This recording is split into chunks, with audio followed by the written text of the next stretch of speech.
Hey guys, I'm inside of the our little greenhouse that we made, and we're just starting this process. This is a whole new process for me.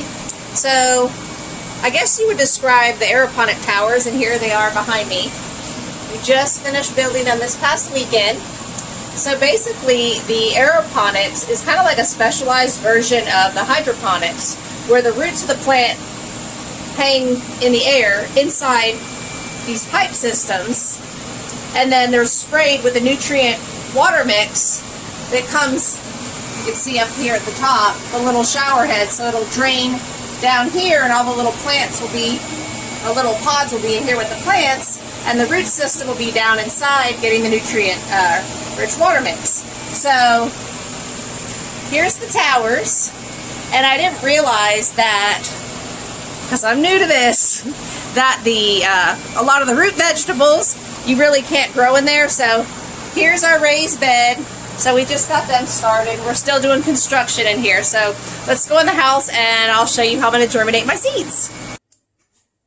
Okay, so we're back inside, and we're actually using one of our spare bedrooms as a gym slash, I guess you would say, getting the seedlings ready to transplant. It's kind of messy in there, and it was just way easier to lay and organize everything out. This is my first time doing this, so I will gladly take any tips. So what I did was, and I'll show you, I laid all these out, and so these are all the seeds that I wanted to plant. So I got all these here, and then what I did, I'll lay this down back over here, was made sure I got all my labels first. So I took all my labels of each one, and I got these from Walmart actually. They're just little great value cups.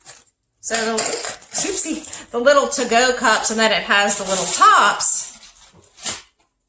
So what I was gonna do was, each one is labeled, and then I could have wrote, see, there we go. I could have wrote on the actual cup, but I was afraid for some reason it might rub off, and then I wouldn't know what was what. But I knew if I wrote on a piece of paper and taped it, it'd be kind of like waterproof.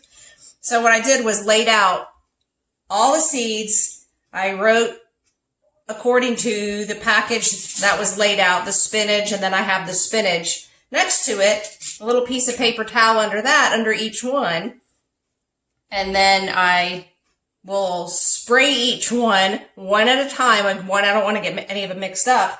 And what I did, and I read that if you take a food grade 3% hydrogen peroxide, 1 part of the 3% food grade hydrogen peroxide, 1 part, and then 3 parts water, it makes your seeds germinate a lot faster. And I actually tried that when I was doing the raised beds, and I started those. It said 7 to 10 days on most of the things, but in 72 hours, all the seeds had come off and the little things were sprouting outside the shell. So it seemed to like work really fast. So I'm going to get organized and get started.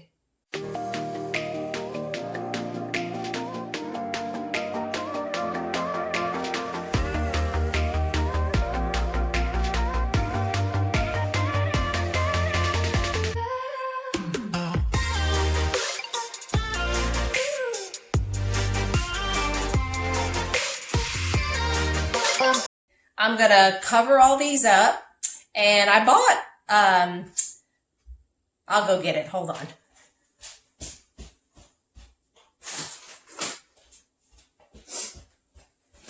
I bought one of these trays that you would take out, well, right now they're filled with cocoa core, because that's what I was going to use, and I was kind of measuring out to see how many I could fit in here. So what I was going to do was take each one of these with their labels and put the tops on. But I bought this, which I got at the dollar store. You know how it comes with that clear, all right, it's loud. This is the clear top that would cover on top, because you're supposed to, until they start opening up, they're supposed to stay covered so they get humidity and stay warm and grow and come out of their shell. So I'm not sure if I'm going to leave them in there. I probably will end up not putting these tops on that came with it, because that'll be hard to take on and off now that I'm literally just doing this for the first time. I think it would be easier if I carefully place all these inside the tray and then just put this one big cover on top. And then, you know, I check them multiple times a day because you don't want them to dry out. You want them to stay moist. So it'll be easier to take the top off, spray them, and put the top back on versus individually putting each top on every single one of them. And then I guess I'd risk the chance of like spilling it or dropping it, and I'd probably be really frustrated. So I'm going to get putting them in there, and I'll show you in just a minute.